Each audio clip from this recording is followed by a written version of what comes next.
우리에게 주시는 하나님의 말씀은 사도행전 11장 19절부터 30절 말씀입니다.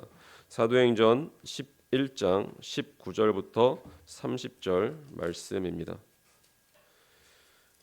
저희가 하나님의 말씀을 한 절씩 교독하신 후에 마지막 절은 다 함께 읽도록 하겠습니다. 그때 스데반의 일로 일어난 혼란으로 말미암아 흩어진 자들이 베니게와 구브로와 안디옥까지 이르러 유대인에게만 말씀을 전하는데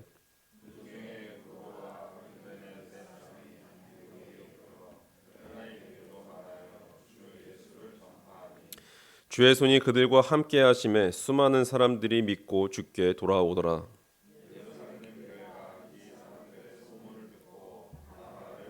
까지 보내니 그가 이르러 하나님의 은혜를 보고 기뻐하여 모든 사람에게 굳건한 마음으로 주와 함께 머물러 있으라 권하니 바나바는 착한 사람이요 성령과 믿음이 충만한 사람이라.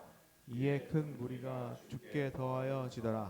바나바가 사울을 찾으러 다소에 가서 만남에 안디옥에 데리고 와서 둘이 교회에 1년간 모여 있어 큰 무리를 가르쳤고, 제자들이 안디옥에서 비로소 그리스도인이라 일컬음을 받게 되었더라. 그때 선지자들이 예루살렘에서 안디옥에 이르니 그 중에 아가보라 하는 한 사람이 일어나 성령으로 말하되 천하에 큰 흉년이 들리라 하니 글라우디오 때에 그렇게 되니라. 제자들이 각각 그 힘대로 유대에 사는 형제들에게 부조를 보내기로 작정하고 이를 실행하여 바나바와 사울의 손으로 장로들에게 보내니라. 아멘. 환대라는 단어를 다 아실 겁니다. 환대라는 단어를 이제 사전을 찾아보니까 이제 반갑게 맞아서 이제 정성껏 후하게 대접한다라는 그 뜻을 이제 환대라는 뜻으로 갖고 있더라고요. 저는 이제 사도행전을 계속 묵상하면 묵상할수록 이 환대라는 단어가 이제 머릿속을 이제 맴돌았습니다. 어제 담임 목사님께서 이제 맨 처음에 소통이라는 것도 말씀해 주셨는데 소통이 쌍방으로 이루어져야 된다라는 것을 말씀하셨듯이 이 환대라는 것도 쌍방으로 이루어져야 할 것입니다. 왜냐하면 우리가 복음을 전하는 것, 그리고 또한 하나님을 받아들이는 것, 그리고 또한 나의 한계를 넓혀가는 것, 모두 하나님을 또한 이제 타인을 나를 환대하는 것처럼 보이고 저는 해석되었기 때문에 그렇습니다. 낯선 타인, 우리가 잘 모르는 낯선 타인을 환대하는 것은 너무나 중요하죠. 그리고 너무나 어렵습니다. 그에게 나의 시간을 내어주는 것이고 나의 소유를 나눠주는 일이고 이제 내가 그간 누려왔던 나만의 특권을 포기해야 하는 일일 수도 있고 이제 조금 불편하겠다라고 결단하고 또한 생각해야 할 수도 있고 그것이 궁극에는 내 존재를 확대하는 일임을 우리가 알아야 환대라는 것을 할 수 있기 때문에 그렇습니다. 그것은 이제 다른 사람에게 나의 자유 또한 다른 사람에게 자유를 주는 일이라고 해석도 할 수 있어요. 그 타인 중에 타인이 바로 하나님, 예수님, 성령님이십니다. 사랑은 그 하나님께서 하시겠다고 하면 하시도록 자유를 드리는 일입니다. 우리가 하나님을 어떻게 맡겠습니까? 이제 그것이 사랑입니다. 그래서 환대는 믿음과 사랑의 열매입니다. 제가 이 말씀을 묵상하는 그 이유는 어제 그 17절 말씀이 저한테 잊히지 않았기 때문에 그렇습니다. 17절에 내가 누구이기에 하나님을 감히 능히 맡겠느냐라는 그 고백이 이제 저를 좀 힘들게 또한 어렵게 했던 그런 말씀이기 때문에 그렇습니다. 내가 누구이기에 내가 뭐기에 내 생각이 나의 경험이 나의 기준이 하나님을 막을 수 있겠는가라는 그런 그 질문 앞에 좀 많이 힘들었고 기도했던 그런 기억이 떠오르기 때문에 그렇습니다. 하나님을 환대하는 것, 나는 정말 하나님을 환대하고 있는가? 하나님을 정말 받아들이고 있는가? 하나님의 말씀을 나는 받아들이고 있는가라는 그 질문 앞에 계속 섰던 것 같습니다. 이제 어제도 청년들과 이제 저녁에 기도회를 하면서 청년들이 그런 기도 제목들을 이야기하더라고요. 내 일이 바빠지고 또한 체력이 계속 없어지면서 정말 하나님을 내가 믿고 있는가? 하나님의 말씀, 내가 샘지기로 서 있지만 하나님의 말씀을 내가 정말 받아들이고 있는가? 정말 내가 믿음으로 정말 살아가고 있는가라는 그런 어려움들과 그런 고민들을 나누면서 함께 기도하는 시간을 갖게 되었던 것 같습니다. 나는 정말 하나님을 환대하고 있는가? 또한 청년들은 정말 하나님을 환대하고 있는가라는 그런 질문 앞에 다 같이 섰던 시간입니다. 제가 이 이야기를 하는 것은 어제 본문 말씀 17절에 베드로가 고백한 그 말에 모든 것이 담겨 있다라고 생각합니다. 오늘 말씀이 다 풀어지는 것이죠. 내가 누구이기에 하나님을 능히 막겠느냐라는 것입니다. 베드로도 고넬료도 우리가 살펴본 바와 같이 하나님을 막지 않았습니다. 예루살렘 교회도 잠잠하고 또한 비난을 멈추고 하나님께서 이방인들에게도 생명 얻는 회개를 주셨다고 어제 마지막 그 말씀처럼 영광을 돌림으로써 하나님을 막지 않았습니다. 이방인 고넬료 그 한 사람의 회심으로 포문을 여는 이 하나님 나라의 새 국면이 오늘 나오는 이 안디옥 교회를 통해서 더욱 활짝 열립니다. 오늘 본문인 이 19절 30절은 수많은 이방인들이 예수님께 돌아와서 안디옥 교회가 세워지는 이야기입니다. 이 사실은 이제 우리가 이제 나중에 살펴볼 13장부터 사도 바울의 이 선교팀을 통해서 들불처럼 복음이 이방 지역으로 확산하는 것으로 발전하는 것으로 보여주는 그 불씨라고 할 수 있는 게 오늘 본문입니다. 19절에서 이제 보시는 바와 같이 이제 스데반 집사님의 그 순교 당하는 그 일로 말미암아 예루살렘에서 이 그리스도인들이 머물 수 없게 되자 이 사람들은 흩어지죠. 유대와 사마리아 전역으로 흩어져서 복음을 전했습니다. 거기서 이제 오늘 말씀 19절 마지막에 보는 것과 같이는 이 유대인들에게만 말씀을 전하는 사람들도 있었고 20절에 나오는 그 몇 사람은 이방인들에게도 복음을 전하는 모습을 우리는 볼 수 있습니다. 저희는 그 대표적인 사람을 살펴봤습니다. 빌립과 베드로를 보았죠. 이 당시 이제 배경을 우리가 상상해 보자면 이방인에게 복음을 전한다는 그것은 핍박 그 자체가 핍박의 이유였고요. 누구도 용납하지 않았고 이단이라고 오해받을 수 있었던 상황임에도 불구하고 이 복음 예수 그리스도를 받은 자들, 복음 하나님을 환대한 자들은 이방인에게 담대하게 복음을 전하는 모습을 우리는 볼 수 있습니다.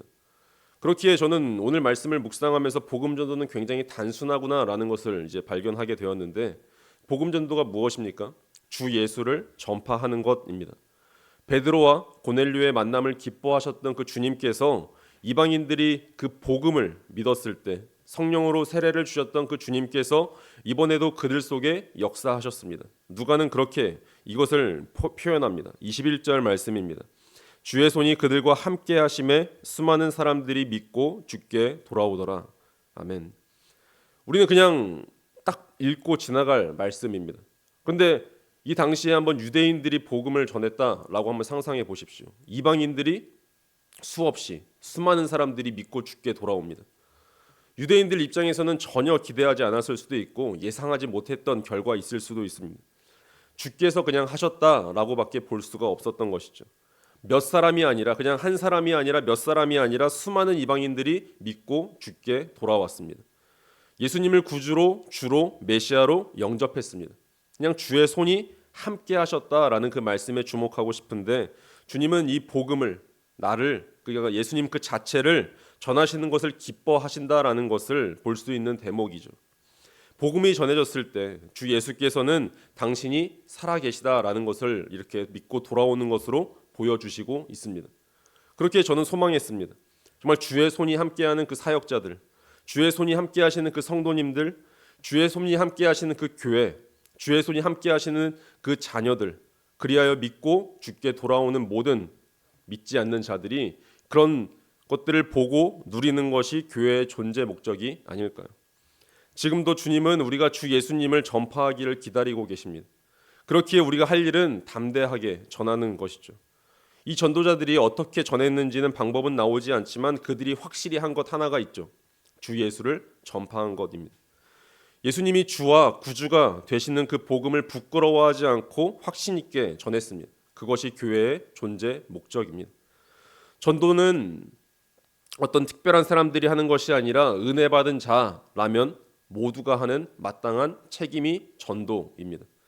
추수는 하나님께서 하십니다. 우리는 다만 씨를 뿌리면 되는 것이죠.